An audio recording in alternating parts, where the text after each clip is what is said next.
Maldivlere hoş geldiniz. Dünyanın en iyisini görüyorsunuz arkadaşlar. Çünkü burası %100 şeriatla yönetilen bir ülke. Of, şu otele bak Sezer.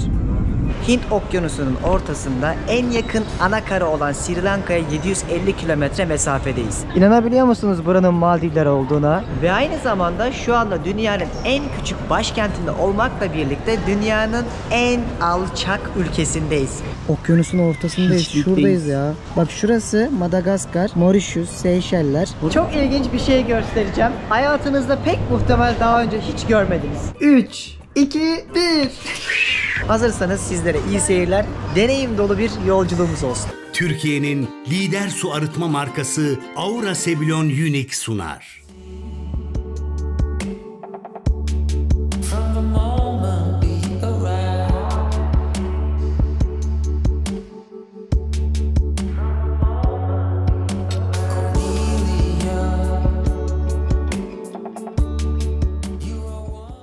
Hanımlar beyler, ben Deniz Pehlivan. Şu anda sizlere çok heyecanlı bir sabahın saat 6.46'sından sesleniyorum. Neden bu kadar heyecanlıyız? Çünkü dünya turumda bence sizlere gösterdiğim en güzel denizlerden bir tanesi olan Maldivlere gidiyoruz. Dubai'ye kadar gelmişken dedik ki Maldivlere gidelim. Pek tabii ki öyle bir şey olmadı. Her şey planlıydı. Dubai'ye sizlerle beraber geldik. Burayı gezdik. Çok güzel içerikleri önceki bölümlerde izlediniz. Buraya gelme amacım olan aktarma noktası olduğu için Maldivlere artık gidebilirim. Çok sevdiğim bir arkadaşımın davetiyle Maldivlere gidiyoruz. Orada 2 farklı harika otelde kalacağız ve 6 gün boyunca Maldivlerin çok güzel coğrafyasını, adalarını, su altını, kültürünü, bildiğim her şeyi anlatmak istiyorum. Yolculuğumuza Sharjah adında Birleşik Arap Emirlikleri'nin bir eyaleti olan ve Dubai'nin hemen yanı başındaki eyaletten başlıyoruz. Buradaki havalimanından uçuşlar daha uygun oluyor. Aklınızda bulunsun diyerek videonun başında söylemek istedim. Hazırsanız sizlere iyi seyirler.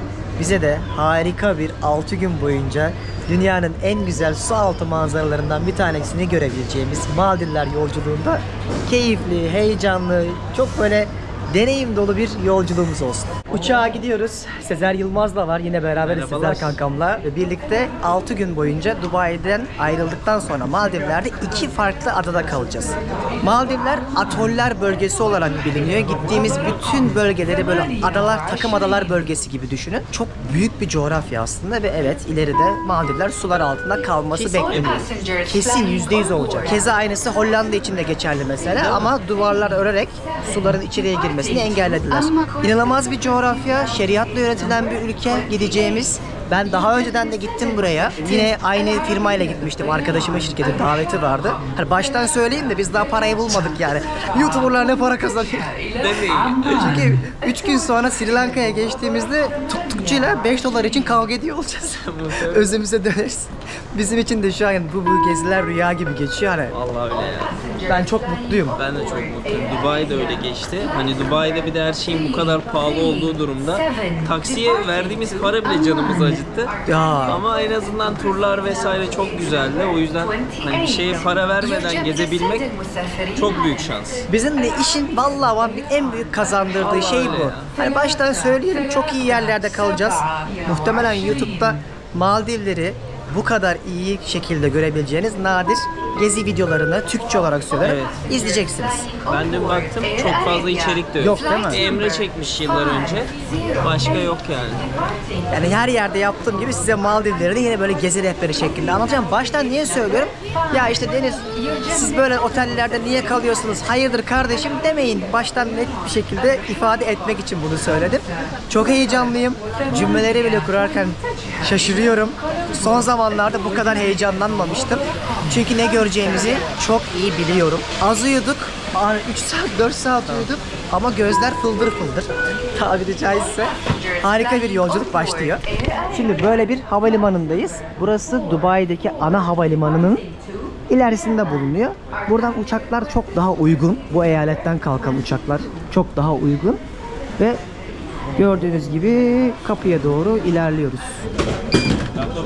Görüşürüz.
Şimdi inişe geçtik.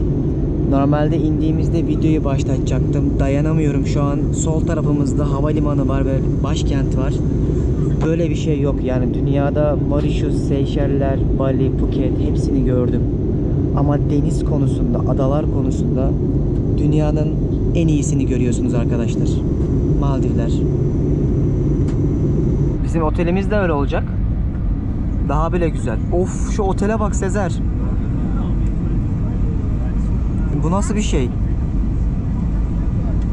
Birazdan gezimize kaldığımız yerden devam edeceğiz ama sizlere bu videomun sponsoru Udu'dan bahsetmek istiyorum. Udu günlük birçok iş aktivitenizi yönetebileceğiniz bir yazılım. Web sitesi oluşturucusu, e-ticaret, blog, üretim, muhasebe ve daha fazlasını içeren 45'ten fazla entegre uygulamaya sahip. Ve bu uygulamaları hemen Udu'da kurarak küçük ya da büyük işletme fark etmeksizin bahsettiğim birçok işinizi anında Udu'dan yönetebiliyorsunuz. En güzeli Udu'da birçok iş paketini ücretsiz bir şekilde deneyebilir, inceleyebilir, hatta bir tanesini ücretsiz olarak kurarak hemen canlıyı alıp kullanmaya başlayabilirsiniz. Mesela son yılların global işlerinden olan bir e-ticaret sitesi kurup dilediğiniz gibi bu sitenizi özelleştirip yönetip ürünlerinizi de bu web siteniz üzerinden hemen satmak ister misiniz? Hadi gelin hemen bir e-ticaret web sitesi kuralım. E-ticaret sitemizi Udu'da bulunan hazır tasarımlardan hangi sektörü satış yapacaksak bizim için en uygununu seçiyoruz.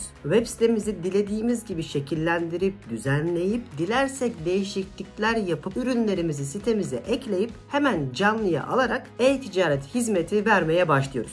Ve uygun olan dilediğiniz kişiselleştirilmiş e-ticaret web sitesinin ismini Udu'da ücretsiz alıp bir yıl boyunca herhangi bir ücret ödemeden kullanabiliyorsunuz. Ayrıca kurmuş olduğunuz e-ticaret web siteniz için sınırsız hosting ve destek hizmetinizi de yine Udu'dan alabiliyorsunuz. Udu'nun bütün bu özelliklerini inceleyebileceğiniz tüm detayları açıklamaya bıraktığım bağlantıdan bakabilirsiniz. Hadi gelin gezimize kaldığımız yerden devam edelim.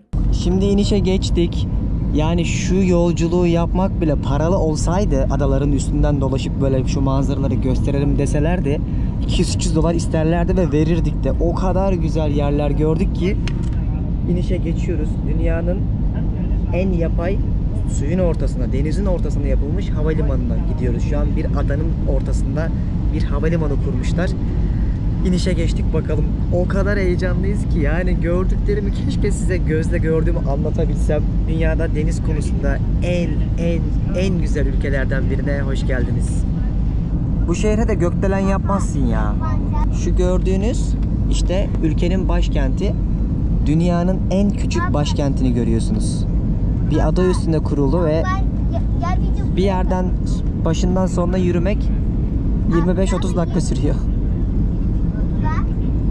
İnişi yapıyoruz. Hadi bakalım. Başlayalım.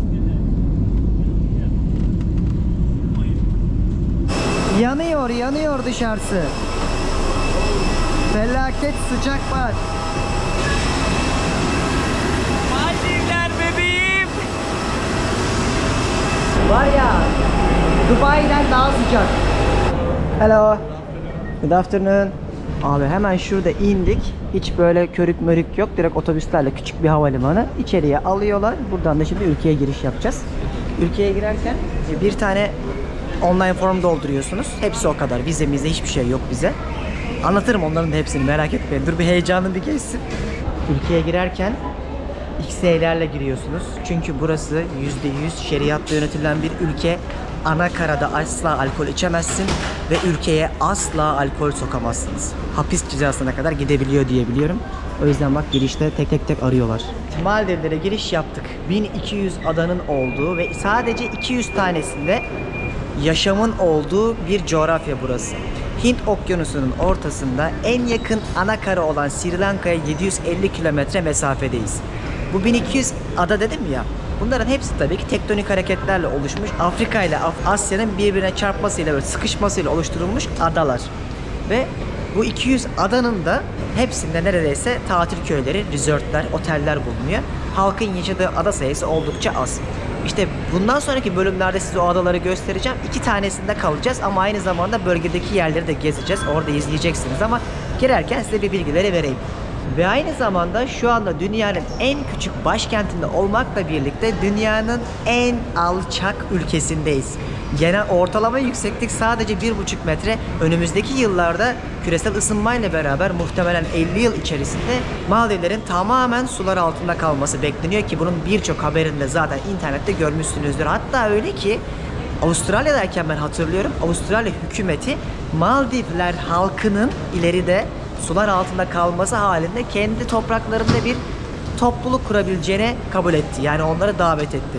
Çünkü buna artık matematiksel olarak kabullenmiş durumdalar ve bir gün elbette Maldivler sular altında kalacak. Biz dünya gözüyle Allah'a şükür, bu benim ikinci kez gelişim, Maldivleri canlı canlı görme şansına erişebilenlerdeniz. Sizlere de inşallah bugünden itibaren Maldivleri başından sonuna böyle 3-4 bölüm şeklinde aktaracağım. Kanala abone olup bildirimleri açmayı unutmayın. Bu arada her zaman yaptığım gibi bütün detayları açıklamaya bırakacağım ve sizlerden de yine Instagram'da özellikle story atıyorsanız beni izlerken paylaşım yapmanızı rica ederim. Görüyorum orada, çok hoşuma gidiyor ve insanların bunu yapıp ailecek işte sınıflarda falan öğretmenler gösteriyor benim videolarımı, Japonya videolarımı falan. İnanın şu mesleği yaparkenki en büyük gülme sebeplerinden bir tanesidir. Hadi bakalım bagajımızı alalım. Şimdi otelimize geçeceğiz. Bugün bir ada otelinde değil, kent otelinde, şehir otelinde kalacağız. Çünkü biz bir gün önceden geldik. Uçak daha uygundu. Bir de uçağı kaçırmayalım, riske etmeyelim. Deniz uçakları çünkü burada planlı oluyor. Onları kaçırmamak adına bir gün önceden gelmeyi tercih ettik. Bagajlarımızı alacağız, merkeze geçeceğiz. Otel cihazimize gidiyoruz. Sezer daha önce buralara hiç gelmemiş. Dedim ki ona, dedim ne Phuket, ne Bali, ne başka bir yer. Maldivler çok büyüktür hepsi. Deniz konusunda, adalar konusunda uçakta cama yapıştı. Haklı olduğunu ben uçakta anladım yani. Böyle bir şey yok ya. Oğlum denizin içinde deniz mi çıkar? Çıkmış. Rüya gibi yani. Birisi gelip sanki oraya böyle yuvarlak yuvarlak adacıkları kondurmuş gibi. Böyle çıktığınızda da sizi karşılayan, eğer birileri varsa. Bizi var mı kankam? Tabii ki var. Kontar 3. Bizim otele oradan götürecekler. C3, bak solda A'lar var. Aha, evet. Hoş bulduk. Hoş geldiniz ya. Haydi Maldivlere ha. Yeah. Deniz, right? Deniz, Okay. nice to meet you. Nice to meet you too. Nice to meet you.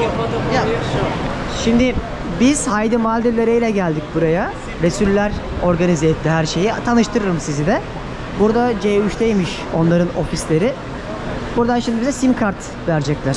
Kartlarımızı da hallettik. Artık otele gidebiliriz. Terminalin içerisinde böyle tur acentelerinin olduğu alan var. Tabi buraya bireysel de gelebilirsiniz ama acenteyle geldiğiniz zaman adalardan dolayı hem fiyat farkları daha uygun oluyor hem de daha planlı olabiliyorsunuz. Nereye nasıl gideceğinizi biliyorsunuz. Çünkü Maldivler'de kültür turizminden çok deniz, güneş, su altı güzellikleri, doğa var. Biz de bu yüzden geldik ve bunu ben çok beğenmiştim. Sizlerle zaten paylaşacağım. Buradan ayrılacağız. Bir otelimize gideriz. Çantaları atarız. Buranın başkentini hemen keşfetmeye başlarız. Bak size çok ilginç bir şey göstereceğim. Hayatınızda pek muhtemel daha önce hiç görmediniz. Bak burası havalimanı. Şuradan çıkıyorsun. Hemen buraya geliyorsun. Şu teknelerle artık neyle gidecekseniz otellerinize gidiyorsunuz. Havalimanından sonraki ulaşım daha çok teknelerle, deniz uçaklarıyla, tabii ki ana karaya gideceksiniz. Şurası başkent Male. Yol, karayolu da şu köprüden yapılabiliyor. Pırıl pırıl bir denizde havalimanından çıkıp karşılaşıyorsunuz. Ya Dubai'den sonra burası benim yüzümü güldürdü. Tamam orası da çok başka diğerler ama bina lüks şatafat derken birazcık insan yoruluyor. Yani bir yerden bir yere gitmek de çok zor. Burada şimdi palmiye ağaçlarını görünce içim kıpır kıpır olmaya başladı. Aracımız geldi. Geçiyoruz bakalım otele. Can I give this to you? Thank you very much. Aa, sağdan burada da trafik. Ayboğan. Öğreneceğiz zamanla. Dur bakalım, daha yeni attık adımımızı. Sri Lanka'da merhaba demekmiş. Otele geçiyoruz. Heyecanlıyız. Az önce şeyi konuştuk Sezer'le. Hani böyle filmde böyle bir erkek kadın New York'ta çok bunalır da böyle uzaklara kaçmak ister ya, tropikal bir yere. Böyle havalimanından çıkar, deniz karşılar. Hani bir Bora Bora olabilir, Maldivler olabilir. O film sahnesinin içindeymişsin gibi hissediyorsun. Karşıdan karşıya, şuradan bile geçerken bir anda böyle bambaşka bir dünya sizi şurada karşılamaya başlıyor. Sezer, otele gittiğimiz yere bak. Çok iyi. Maldivlere hoş geldiniz.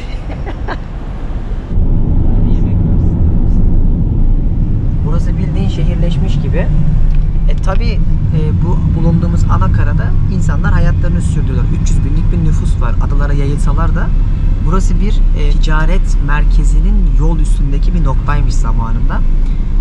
Hindistan'dan kovulan, sürgüne gönderilen bir prensin kurduğu yermiş ama şu anda günümüzde bak abi mesela Sri Lankalı, işte Araplar var ve Hintliler var. Bunların karışımıyla oluşmuş bir ülke. Ama dediğim gibi ülke %100 şeriatla yönetilen Müslüman bir ülke.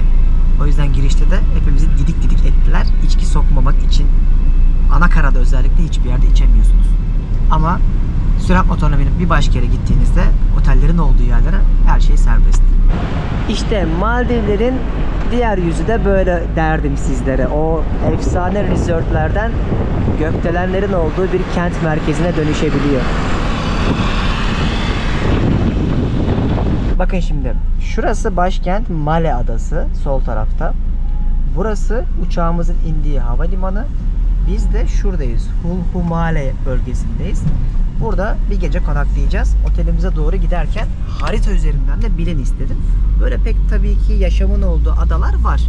Sadece burada gökdelenler, oteller ya da halkın yaşadığı yerler yok yani. Ama az sayıda. Daha çok resortlar, tatil köyleri, dev komplekslerin hakim olduğu, satın alınmış, kiralanmış daha doğrusu adalar toplulukları var. Burası ama gerçek anlamda tatile gelmeyen, burada yaşayan insanların hayatlarını sürdürdükleri çok güzel bir yere geldik. Ada. Bak şimdi bizim otel bu. 3 katlı bir binada kalacağız. Arabamızı şimdi park ettik. Şurada size bir şey göstermek istiyorum. Benim işte görmek istediğim şey bu abi ya.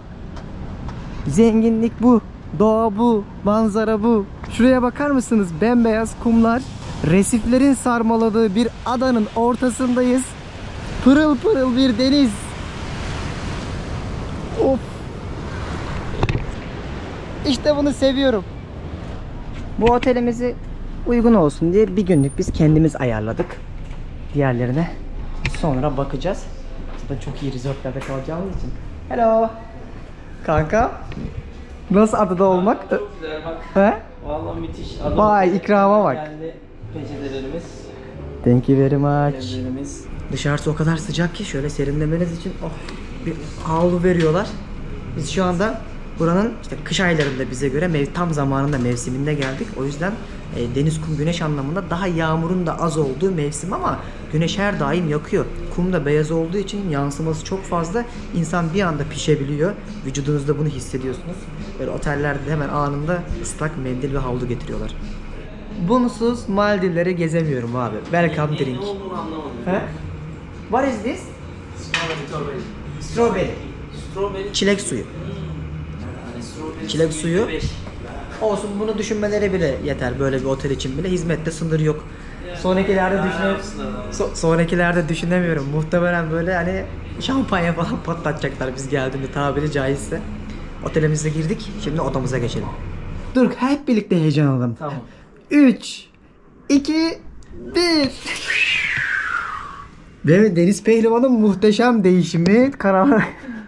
Büyük binalardan sonra Çok iyi geldi. doğayla iç içe olmak gerçekten insana huzur veriyor. Bak yüzümüzdeki mutluluğun seviyesi bile arttı. Evet. Videoda daha da Enerji. iyi anlayacaklardır. Evet. Yani dengeli yaşamak diyoruz ya. Oraya doyduk. Şimdi buraya istiyoruz. Ben biliyorum ki burada da bir hafta sonra buradan sıkılacağız. Hadi Fethiye'ye git. Başka yere git. İnsanoğlu nankör yani. Nankör. Dünyanın en iyi yerine de gitsen bir süre sonra sıkılabiliyorsun ama şu manzara gerçekten benim şu andaki en büyük mutluluğum oldu. Çok güzel değil mi ya? Otelden çıktık, karnımız aç. Dün zaten 3-4 saatlik uykuyla duruyorduk. Üstüne bir de yolculuk derken pek bir şey yiyemedik. Aynen, açız. Hem açız hem uykusuz ama gençliğimiz ve enerjimiz yerinde. Koş koş koş koş koş. Medeniyet testi geçtin. Bravo kral. Kaza yaptırdılar. Hastanelik oldular, Türkiye'ye döndüler. Burada bildiğiniz, gördüğünüz gibi insanlar hayatlarına adada devam ediyorlar. Her yer yani Hilton'lar, Rixos'lar, Sheraton'lar bilmem neler değil. Gerçek dünyaya hoş geldik. Ama yarın yine bozacağız. Ama yarın yine bozacağız. Yarın yine kaliteye gideceğiz. Bir sonraki otelde. Burada bakery var. Her şey var ya. Yani restoranlar, kafeler, alışveriş noktaları, aradığınız her şeyi bulabiliyorsunuz. Adaya ilk girdiğin anda insanlarda şeyi hissediyorsun. Yüzlerindeki o ada mutluluğunu. Hani ben bunu Filipinler'de de gördüm. Tayland'da orada burada da görüyorsun. Bir anda yüzler gülüyor. Enerjisi var çünkü. Peki burada güvenli mi bu ada? Çok Hırsızlık güvenli. falan. Hiçbir şey olmaz. Valla. Hiç yani. Şeriattan dolayı mı yoksa insanların burada eğitim seviyesi yüksek mi? İkisi de var. Yani hem insanlar güvenli bir adada yaşam olduğu için. Hı hı. Çünkü nereye kaçabilecek ki adam Değil hırsızlık mi? yapsa. Hem de şeriatın da kuralları var tabi. Kafasına göre hareket edemez. Dedi ve kamerayı çaldırdılar. Soyuldular. Böyle bir restoranmış. Buranın deniz mahsullerini çok övmüşler. Yorumları falan da çok güzel. Adaya geldiysek ne yiyeceğiz? Deniz mahsulü yiyeceğiz. O kadar uygun ki fiyatlar, yani karidesler, kalamarlar falan söyledik. Az sonra gelince gösteririm, yani 40 euroya falan geliyor. Kişi başı 20 euroya böyle masayı donatacağız bu adada. Girerken içeriye dikkatime bir şey çekti. Bira. Maldivler'de ana adada satıyorlar ama non-alkolik. Alkolsüz bira olarak içebiliyorsunuz. Maldivlerin para birimi Maldiv rüfiyası. 1 dolar da 15-45'e falan geliyor. Bakın size bir şey göstermek istiyorum. İlk yemeğimiz daha. Şu sadece 75. Kocaman kalamarlar var içinde. Kaç dolara geliyor? 5 dolar bile. Dubai'de kaç dolardı kardeşim? Şimdi boş ver Dubai. Unutuldu, yaşandı bitti. 50-50 ödeye içimiz kan ağladı. Özümüze döndük. Çok güzel yemekler yiyeceğiz şimdi. Böyle başlayalım dedik. Şöyle bu spicely'ye benziyor. Böyle bir yanında da sos var. Yalnız benim kalamalarım Güçlü. intihar et. Güzel. Beğendim. Şimdi de deniz mahsulü makarna yiyoruz. Ay şöyle al dente yapmışlar gibi ha. Ne diyorsun? Bakalım tadına. Karides. Karides bir tane çıktı içinden ama olsun, ben kaptım. Oğlum abi karides bir tane mi koymuşlar ya? Dibinde var bir tane daha var. İkinci karides bak. Üçüncü yok ama bulamaz. Var şurada. Güzel ama. Beğendim. Ben de. Lezzetli. Ya şu anda Instagram bir hayalin peşinde hesabımda bir sürü hikaye ve storyler, reels'lar paylaşıyorum. Oradan da takip ederseniz, yine dediğim gibi, eğer şu an beni özellikle çocukları ya da hatta bazı insanlar, öğretmenler okullarda benim videolarımı gösterip öğrencilerine izletip onun storiesini paylaşıyor. Çok mutlu oluyorum. Vallahi iyi ki varsınız. Teşekkür ederim. Thank you. Allah! Oğlum biz zaten doymuştuk. Bir de daha gelenlere bak. Bayağı iyi. Midye, karides, kalamar, balık. Bu kadar şey yedik, 40 dolar mı ödeyeceğiz? Vallahi öyle bir şey. O civarda değil mi? O civarda. Dur bakayım 350. Ya öyledir herhalde. Değilse de söyleriz videoda. Afiyet olsun. Dünyada herhalde, Türkiye'de benim kadar deniz mahsulü gösteren yoktur YouTube'da. Bulduğum her şeyde deniz mahsulü varsa et. Ekmek var bu arada, ilginç bir şekilde. Ortasına şöyle bildiğin baget ekmek koymuş. Kısartıp. He? Pilav mı güzel? Yediğim en iyi pilav da. Nasıl ya? Asya bölgesi. Sezer pilavı çok övdü. Aramam. Şöyle karidesler yapmışlar. Hemen bir açalım. Sıcak suların olduğu coğrafyalarda çok oluyor. Şöyle bir karides bakalım nasılmış. Güzel. Bu fiyata iyi bile. Yemeğimizi yedik, 50 dolar verdik. Şimdi burada arkada sahil bandından yürüyoruz. Halkın yaşadığı yerler demiştim ya. İnsanlar kafelerde, restoranlarda oturuyorlar. Ve aklıma az önce şey geldi. Sizlere onu söylüyorum. Nerelisinde sen mesela bu insanlarla tanışsan yurt dışında bir yerde? Maldivlerliyim. Neresinden? İçinden. İçinden. Merkezi burası. Az önce köy kahvesi gibi oturmuşlardı zaten. Kahve içiyorlar orada. Yani bir insan nasıl Maldivlerli olabilir düşünüyor ister istemez. Ama gerçeği de şöyle fark ediyorsun. Burada insanlar 300-400 dolara çalışıyorlar. Yani sizin o internette gördüğünüz gecelik 10.000 dolarlık otelde çalışan insanların aldığı maaşlarda 300 dolar, 500 dolar, hadi en fazla 1000 dolar olsun genel olarak. Böyle bir ülkenin ekonomik durumu gerçeği var. Buraya çok büyük yatırımcılar gelip çok büyük tesisler kuruyorlar. Aynı Dubai'deki gibi yatırımcıyı çektikten sonra o adayı işletme hakkına sahip oluyorlar. Ve akabinde de turizme kazandırılıyor o ada. Ama çalışanlar da çok büyük kısmı hep buranın kendi insanları. Ve güzel bir kafeye benziyordu. Az önce bakmıştık. Bayağı güzel. Bir kahve içelim. En azından klimalı gibi. Çok iyi duruyor. Oo. Oh, buz gibi değil mi? Tamam. Sezer'in Sanırsın Bali'deyiz. İtalya, Bali. Dünya o kadar hızlı değişiyor ki bakın burada yıllar önce ben geldiğimde ne kafe vardı, ne düzen vardı, ne restoran vardı, ne bar gibi yerler vardı ama artık buralarda bile her yerde her şey var. Son 10 yılda dünyadaki değişimi canlı canlı görmüş birisi olarak bunu söylüyorum. Çok şık bir kafeye geldik. Birer böyle kahve söyledik. Kaç dolardı? 5-6 dolar. 5-6 Amerikanı 4 dolar, bu 6 dolar. Yani Maldivler şartlarında gayet normal. Ama şoklardayız ikimiz de. Yani ben böyle bir yer beklemiyordum ha. Aa, çok gelişmiş. Bir internet var telefonda. Uçak gibi. Her şeyi anında yüklüyor. Yani birçok yerde bu kadar hızlı internet almadım yani. Dünyanın neresindeyim ve şu an harika bir internete erişebiliyorum. Kahvemizi içtik. Şöyle bir kordon yürüyüşü yapıyoruz.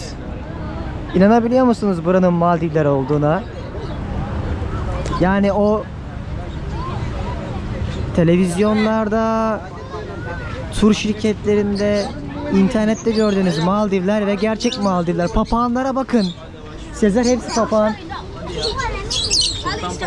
Baksana. Ama gariplerimi niye kafese tutuyoruz ki? Aşağıda tavşanlar var. Burada çocuklar gelmişler bak. Ondan mı çıkıyor bu ses? Ha?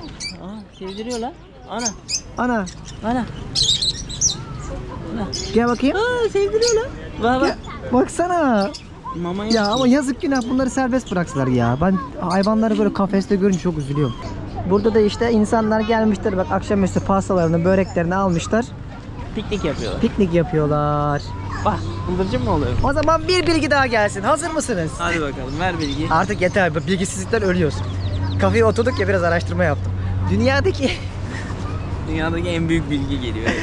Dünyadaki plajların sadece %5'i bu şekilde resiflerle kaplı. Yani resiflerden o parçalanan beyaz kum var ya bu şekilde oluyormuş ve en iyilerinden bir tanesi birçoğu da Maldivler'de bulunuyormuş. Maldivlerin en yüksek noktası yani ada Aynen olarak ya, bu merak ettim. 2,5 metre sadece. Hadi ya. Evet. En yüksek çıkabileceğim. O yüzden 2009 yılında burada bir konsey toplanıyor halkla beraber.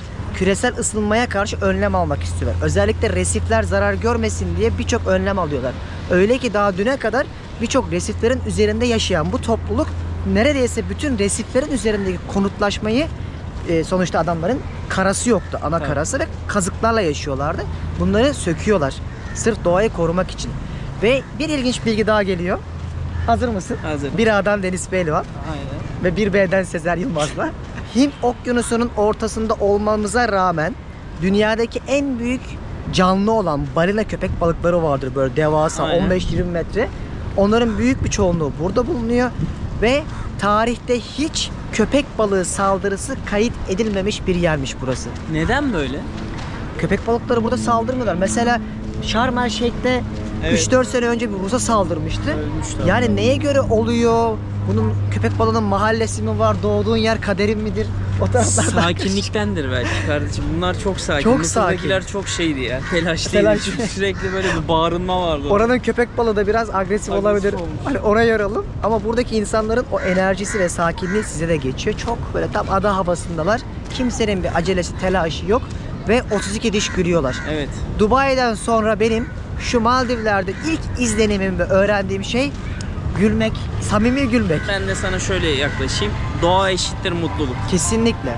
Bak, Bak ben bunu küçük yerlerde hep insanlar daha mutlu. ben sana bunu yolda da anlatmıştım ya bir TEDx konuşmasında izlemiştim. Orada adam diyor ki Türk bana diyor hep diyor ailem diyor başarılı olacaksın dedi diyor Boğaziçi'ne gittim diyor. Sonra Harvard'da birincilik de bitiriyor falan böyle dereceli bir adam.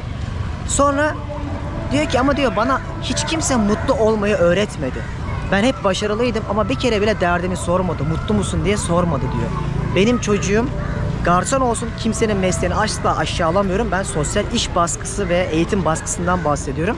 Garson olsun, işçi olsun, daha böyle eğitim seviyesi gerektirmeyen bir şey yapsın ama diyor mutlu olsun. O yüzden ben bunun artık Ben de kabulüm yani. ya benim çocuğum olursa Allah nasip ederse ama önce kızı bulmam lazım. Tek başıma denedim olmuyor. Olursa tek öğreteceğim şey bu. Taliplerimizi bekliyor muyuz kardeşim? Evet arkadaşlar artık bize birer talip bulun. Bak 2 sap Maldivlere geldik, çok saçma. Böyle bir detayı da sizlerle paylaşmak istedim. Gerçekten o kadar zengin yerlere gitsek de dünyadaki nihai şey mutlu olmak. Çocuklarınıza Aynen öyle önce abi. mutlu olmayı öğretin. Ben Guatemala'da bir gün Livingston Adası'na gittim. Belize sınırından geçtik oraya. Tekneyle gittik. Böyle şey gibiydik. Mülteci gibi. Örttüler üstümüze siyah poşetleri. Neyse vardım adaya. Yürüyorum falan. Ama ada gariban yani. Belli insanların durumları iyi değil falan. Neyse orada bir tane konaklama buldum. Bungalov ev tarzı. Girdim oraya. Eşyaları bıraktım. Çıkayım dedim. Bir yürüyeyim dedim. Abi yürüyorum. Bunların çamaşır, bulaşık makinesi hiçbir şey yok. Elde yıkıyorlar hala havuzun içinde. Neyse bir tane adam gördüm orada. Adamın kemikleri sayılıyor ya. Neyse gittim yanına. Selamünaleyküm dayı dedim. Elinde de bir tane bira vardı. Dişleri falan yoktu. Böyle yaptı. Güldü bana. Adam mutluydu ya. Mutluluğu hissediyorsun değil mi? Hani gariban, fakir ama mutlu. Önemli olan bununla mutlu. Adam belki günün sonunda bir bira içince mutlu olabiliyor. Yeterli diyor. Dünyaya gezen, hani bize sorsanız dünyada ne öğrendiniz? Benim bu 103. ülkem olacak Sri Lanka. Öğrendiğim tek şey, hala aradığım şey sürdürülebilir mutluluk. Evet. Hayatta mutlu olmak. Başta. Oğlum, haritadan bakınca bakar mısın bak. Fethiye'den çıktık yola. Koca Yörükler Fethiye'de, buradan. Bak nereye geldik. Okyanusun ortasındayız. Hiçlikteyiz. Şuradayız ya. Bak şurası Madagaskar, Mauritius, Seyşeller. Burası mı oluyor? Evet, ben bunlara da gittim. Hatta bak pinleri görüyorsunuz. Oralar da çok güzeldir ama aşırı pahalı. Bence abartı yerler. Şurada da artık neredeyiz? Enlem olarak da Tayland'ın batısındayız. Bak Tayland'a geldik aslında. Şuralarda Tayland tarafları. Hemen yukarısı Hindistan'ın güneyindeyiz. 750 kilometre sonra da Sri Lanka'yı görüyorsunuz. Hindistan'ın güneyindeki bu yere gideceğiz sonrasında. Çok iyi. 1,5 Rüya, saat. ya rüya gibi değil mi? Yani buradayken insan onu anlamıyor ama haritadan bakınca ulan biz neredeyiz ya diyorsun. Bazen hani insan bir filmin içinde yaşıyormuş gibi hissediyor böyle dünyayı gezerken. Allah nasip etti bize. Umarım darısı da başınıza. İnşallah. Şuraya bak, halk keyifle jet ski'ye biniyor. Eğlenceye bak. Soralım mı kaç para? Soralım ne kaç para? Hep çukura düşme. Kanka bunlar White Beach. buranın turisti mi? Yürü uçağı.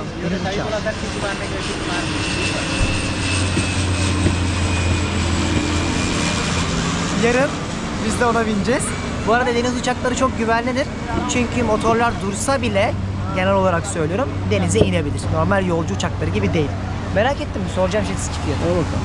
Turist price demedi. Hi brother. 20 minutes.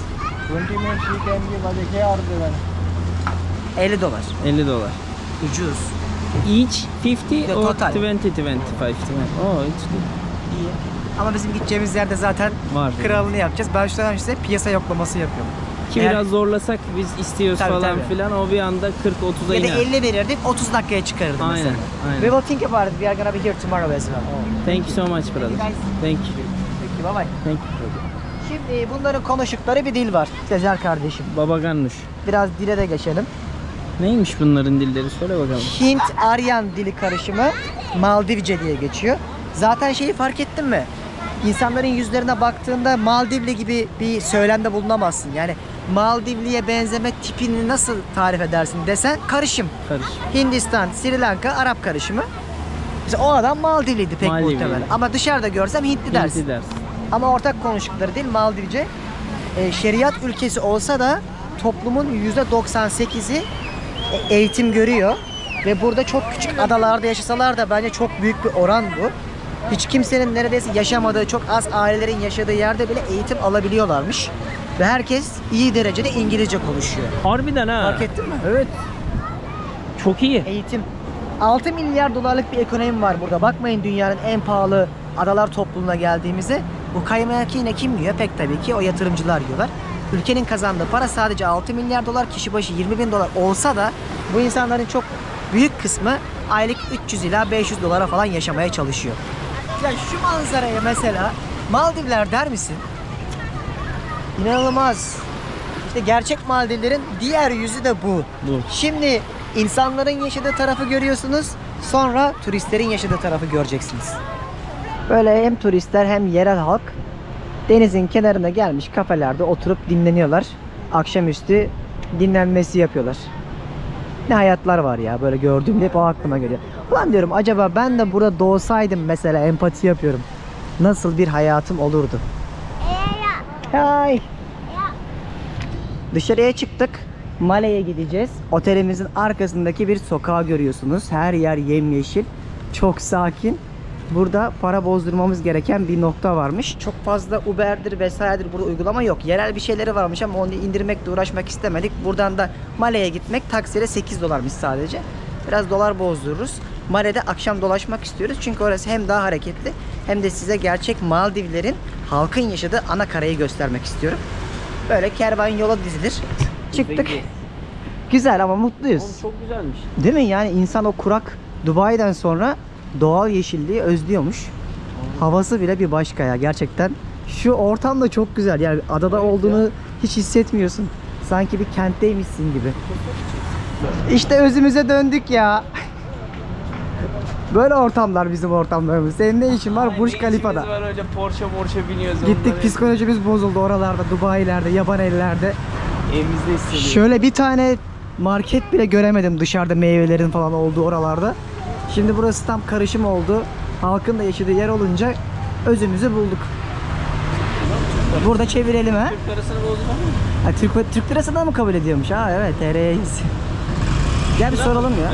Bak Ha, Bombay. diyor, gel. Evet. Hi, we want to change money. Here. Oğlum o onun yanıymış demek ki. Biz Yani o- restoranlar. Nasıl olabiliyor? Ben az önce baktım internette. 1 euro 17. Bak size çok ilginç bir şey söyleyeyim. Yani şu paraları bozdurduk. 50 euro bozdurduk. 950 verdi. İnternette 17 mesela. Evet. Çok fazla para verdi. Evet. Kara borsaya düşmüş herhalde burada da öyle düşün. Arjantin'deki gibi. Bu arada bir bilgi daha gelsin mi? Ver. Bu ülkenin %99'u aslında sular altında. Sadece %1'lik kısmı suyun üstünde. Ve eskiden orta çağda para birimi neymiş biliyor musunuz? Deniz kabuğuymuş. Evet. Deniz kabuğuyla ticaret mi Ticaret yapıyorlarmış. Aldım verdim. Teşekkürler. Hani bir gün kim 500 milyar ister var diye öyle bir yarışmaya çıkarsa. Hadi paramız var, taksiye binebiliriz. Aç. Atla. Hello. Male. Male. Abi hiç oralı olmadı. Yeah, you going Male. Male. Male. Yes. How much is it? 85. 85. Oğlum bu da ucuz. Otelde söylediği daha pahalıydı. 85 diyor. Paraları mı yanlış? Ha? Male Center for Touristic Area. Vallahi ben de bilmiyorum ki. Male'yi sanki her gün gelip Male'yi geziyoruz. Hiç Male bakmadım. Central area. Center Area, Center yes. Zaten yürüyerek 20 dakikada her yere gideriz. Oğlum Adam orada görecek hiçbir şey yok. Niye gidiyoruz ki diyor. Ne diyor ne diyor? götür işte ya. Abicim sen bizi bırak, biz buluruz eğlenecek bir şey. Az önce Zor görüyor önüm vallahi bak. Az Ama önce- üstümüze geliyor lan. Allah Ay! Hindistan 2 oldu burası kurallar konusunda. Tamam çok görmüyor biliyor musun? Vallahi mı? Çok zor sürüyor. Vallahi arkada da dubalarla gidiyoruz şu an. Zaten radyo da güzel. Şeyden evde az önce otelde televizyon izliyordum. Türk Hava Yolları'nda reklamı vardı. Adam da zaten direkt şey dedi ya. Türkiye çok popüler bir ülke. Türkiye çok popüler ama şu an İstanbul dünyada en çok turistin gittiği şehir oldu biliyor muydunuz? 2 Paris, 3 Londra diyebilirim ama birden artık kesin eminim İstanbul oldu. Burası nasıl Maldivler diyorsunuz şu an değil mi? İnanılmaz. Gökdelen görüyorduk bugün. Başka dünyalar oldu. Sultan Park diye bir yer var. Burada bir de Islamic Center falan da var ama tabii onlara girmeyeceğiz. Balık pazarı falan var. Dünyanın her yerinde gösterdim. Hiç de merak etmiyorum. Bizim amacımız buraya gelip güzel bir restoranda yemek yemekti. Karnımız aç yatmak istemiyoruz. Zaten Male'de hiçbir şey yok. Burayı sadece havalimanı durağı için kullanır insanlar. Daha çok buradan aktarmalarını yaparlar. Ya resortlere giderler ya da buradan hemen çıkıp ülkeden ayrılırlar. Bizse yemek yemeye geldik. Biz farklı deneyimleri sevdiğimiz için biraz da yerel halkı görmek istediğimiz için geldik. Yani gördüğümüz kadarıyla çok çeşitlilik var ya. O Hindistan, Sri Lanka, Endonezya, Tayland her yerden gelmişler buraya. Çünkü turizm şehri olduğu için para yapmaya geliyorlardır muhtemelen. Öyle. Ama iyi de amcamın sohbeti. Güzel ya. İnsanlar pozitif ve güleç. Islamic Center. Hah buradaymış bak sağda. Bu nasıl Maldivler dediğinizi duyar gibiyim. Thank you brother. Abi bak çok güler yüzlü insanlar değil mi ya? O adam falan bak yüzünü gördünüz mü? Ne kadar 32 diş gülüyor. Şuradaki balıkları görüyor musunuz? Komple balık bunlar. Ordu gibi görüyor musun Sezer? Çok iyi değil mi ya? Ve su pırıl pırıl yalnız baksana cam gibi. Kordana indik. Kordandan yürüyerek bir restoran bulduk. Oraya doğru ilerliyoruz. Bu teknelerle Gün içerisinde turlara katılabiliyorsunuz. Aynı zamanda gideceğiniz resortlere eğer tekne almışsanız uçak yerine tekneyle de sizi götürüyorlar. Bayağı baba makineler var görüyorsunuz. Tayland'daki, Bali'deki gibi. Şöyle bir mekan bulduk. Adı Salt Cafe. 6. ve 7. kattaymış. Rooftop'u var, hem restoranı var. Tamam. Yine Allah'tan ben varım yoksa açsın. Aç. Ulan o girişten böyle bir yerin çıkacağını, bu katı kapalı. Yukarı çıkalım. Gel gel şuradan çıkalım ya. O kadar kötü girişten böyle şık bir yere çıkmayı hiç tahmin etmemiştim. Aa ne güzelmiş bak. Çatı katı. Rooftop. Güzel, hava da güzelmiş. Yemek yemek için gayet iyi. Burası da balık pazarıymış aşağısı. Ama şu an tabi balıklık bir durum yok. Pazarlık da, şu teknelerin hepsi balıkçı tekneleri. Buradan da böyle gittiğinizde adanın etrafından dolaşıyorsunuz. Havalimanı şurası. Bizim kaldığımız ada da şu köprüyü görüyor musunuz? Onun arka tarafındakiydi. Yani direkt birbirine bağlı zaten. Şöyle bir balık söyledim. Yani fiyatları da ortalama 10 euro falan. Böyle bir yer için çok uygun değil mi Sezer? Çok iyi. Bir de Bak, lezzetli bayağı. güzel mi? Bu pesto balıklı, seafoodlu. Ben de şöyle bir balık söylemiştim. Manzaramızda böyle yemeğimizi yiyeceğiz. En azından aç kalmamak için. Bakalım tadı nasılmış. Çok güzel. Çok beğendim. Korkum çünkü saçma sapan soslar koyabiliyorlar. Ondan korktuğum için ön yargılıydım. Sossuz söyledim. Çok da güzelmiş. Afiyet olsun. Gayet iyi. Yemeğimizi yedik.